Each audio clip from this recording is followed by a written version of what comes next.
Israeli drone ও যুদ্ধবিমানে নিরবিচ্ছিন্ন শব্দের মধ্যে গাজার দিল আল বালাহ শরণার্থী শিবিরের জিহাদ আবু মান্দিল দেখছিলেন তার 5 সন্তানকে ছোট্ট তাঁবুর ভেতর খেলতে।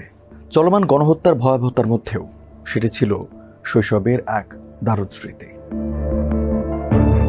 জাতিসংঘের বিশেষজ্ঞ এবং international association of genocide scholars এই জাতিগত নিধনকে স্বীকৃতি দিয়েছে।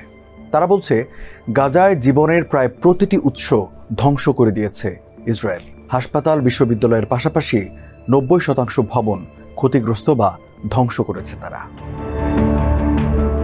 ইসরায়েলের নির্বিচার হামলায় নিহত হয়েছেন কমপক্ষে 67,000 ফিলিস্তিনি, আহত ছাড়িয়েছে 1,69,000। এখনও ধ্বংসস্তূপের নিচে চাপা হাজার হাজার মরদেহ। 41 বছর বয়সী আবু মান্দিল বলেন, এই রক্তপাত বন্ধ হোক, আমি শুধু এটাই চাই। এটি টেকসই যুদ্ধবিরতি কার্যকর হলেও স্বদেশ এবং বাড়িঘর ও মহল্লা পুনর্গঠনের মতো এক দুরূহ কাজের মুখোমুখি হতে হবে গাজার ফিলিস্তিনিদের। জাতিসংঘের হিসাবে এই জন্য প্রয়োজন $5,000 কোটি বেশি অর্থ। উপত্যকাটিতে বাসযোগ্য করে তুলতে সময় লাগতে পারে কমপক্ষে 15 বছর। দোহায় ইন্টারন্যাশনাল ক্রাইসিস গ্রুপের সঙ্গে কর্মরত গাজার বিশেষজ্ঞ আজমি কেশাওয়ি বলেন, ফিলিস্তিনিরা স্বাভাবিক জীবনে ফিরতে মরিয়া, তবে পুনর্গঠনের বিষয়টি কেবল তাদের ইচ্ছার উপর নির্ভর করে না। যুদ্ধ পরবর্তী যে কোনো পরিস্থিতিতে নির্মাণ সামগ্রী প্রবেশের অনুমতি দেওয়ার জন্য ইসরায়েলের ওপর আঞ্চলিক ও আন্তর্জাতিক চাপ প্রয়োজন।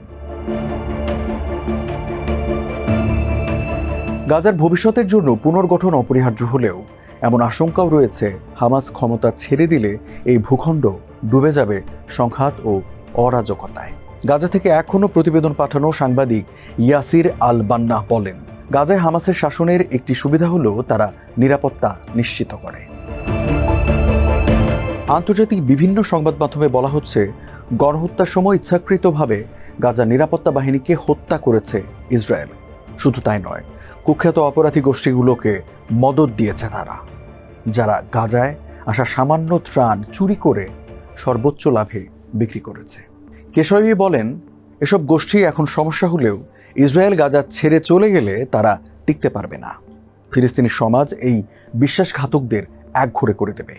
তবে কেশাওয়ি সতর্ক করে দিয়ে বলেন, গোষ্ঠীগত সংঘাত, বিশেষ করে ফাতাহ ও হামাসের মধ্যে সংঘাত বড় এক সমস্যা হতে পারে। পশ্চিম তীরে আন্তর্জাতিকভাবে স্বীকৃত ফিলিস্তিনি কর্তৃপক্ষের নিয়ন্ত্রণে রয়েছে ফাতাহ। অন্যদিকে ইসরায়েলের সঙ্গে লড়াইয়ে মারাত্মকভাবে ক্ষতিগ্রস্ত হওয়া সত্ত্বেও গাজার নিয়ন্ত্রণ ধরে রেখেছে হামাস। গাজায় থাকতে যারা বাধ্য হবেন তাদের তাড়িয়ে বেড়াবে ভয়াবহ এক জাতিগত নিধনের স্মৃতি। মানসিক ট্রমার সঙ্গে লড়াই করতে হবে তাদের। ইসরায়েলের লাগাতার হামলায় পরিবার, বন্ধু, ঘরবাড়ি এবং ভবিষ্যৎ অনেক কিছুই হারিয়েছেন তারা। এসব নিয়ে ভাবার বা শোক করার মুহূর্ত খুব কম মানুষই পেয়েছেন। 2023 সালের 7 অক্টোবর ইসরায়েলের হামলার আগেই গাজার শিশুদের মানসিক অবস্থা ছিল ভয়াবহ। 2022 সালে সেভ দ্য চিলড্রেনের এক সমীক্ষায় দেখা যায়, গাজার প্রতি 5টি শিশুর মধ্যে 4 জনই হতাশা, ভয় ও শোকে ভুগছিল। ডক্টরস উইদাউট বর্ডার্সের মতে, চলমান জাতিগত নিধনে ফিলিস্তিনিদের উপর যে সম্মিলিত মানসিক আঘাত এসেছে তা সাম্প্রতিক ইতিহাসে কোনো কিছুর সঙ্গে তুলনীয় নয়। লন্ডনের ইনস্টিটিউট অফ সাইকিয়াট্রির অনারারি সিনিয়র অধ্যাপক ডেরেক সামারফিল্ড বলেন, গাজার শিশুরা এখন যা অনুভব করছে তা অকল্পনীয়। অঞ্চলটিতে অভিভাবকহীন কমপক্ষে 17,000 শিশু রয়েছে। তারা কখনো নিরাপদ ও স্থিতিশীল পরিবেশ পাবে কিনা তা কেউ জানে না।